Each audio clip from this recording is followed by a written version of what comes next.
All right, we're back here at OffRoadPress.com with Dave Cole from Hammer King Productions, and we're talking about King of the Hammers. And this episode, we're going to dive right into the event on a day-by-day time frame. And want to talk to you about Friday. Friday is the first day of the event this year. It's a little different than in past years. Yep. What can people expect on Friday? Do you have anything planned for Friday when I show up on the lake bed in my RV with my family? Will it be pretty apparent where I'm supposed to go? And then if I want to go run trails on Friday, will I be able to do that as a recreationalist? And can you tell us a little bit about? Sure. Yeah.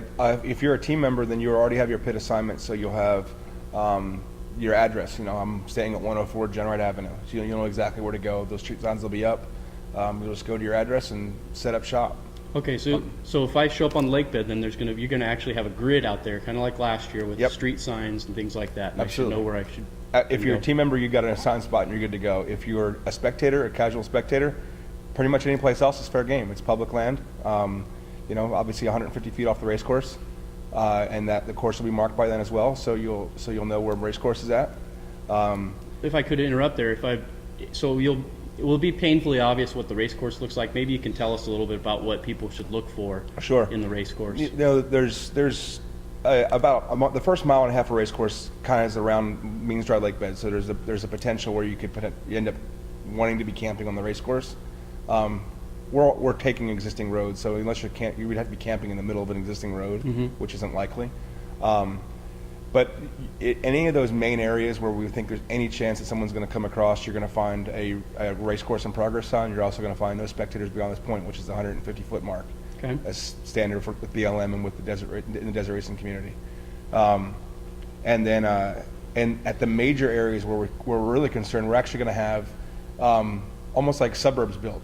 So, really? Yeah. So we'll have a couple key volunteers that are going to set up their camps in those areas, and it'll just be more like a peer pressure type of local constable kind of guy. No. It's almost like a greeter then. Almost like a greeter. Make sure everything's going the right way. Camp host. A camp host, yes.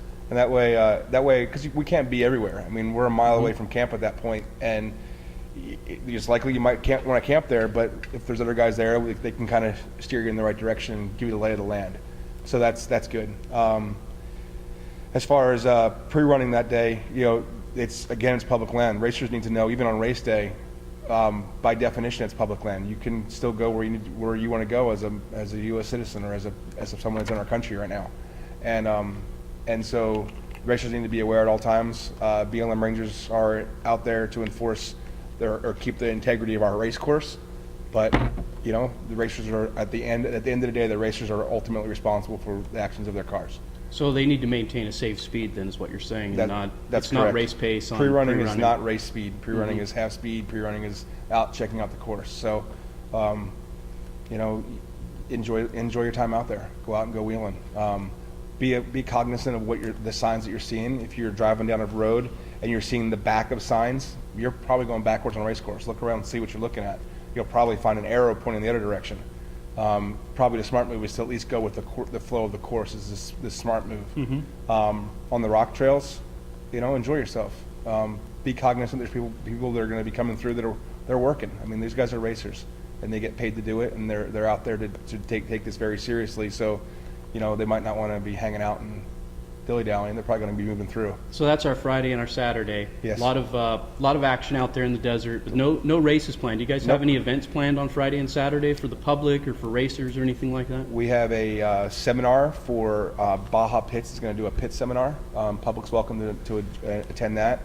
And we have drivers meetings for the drivers on Saturday evening, but for the most part, it's just kind of get acclimated, get comfortable, get set up in your pits, get ready to race on Sunday if you're racing in the Everyman Challenge. Excellent. Well, next episode we'll talk about Sunday then.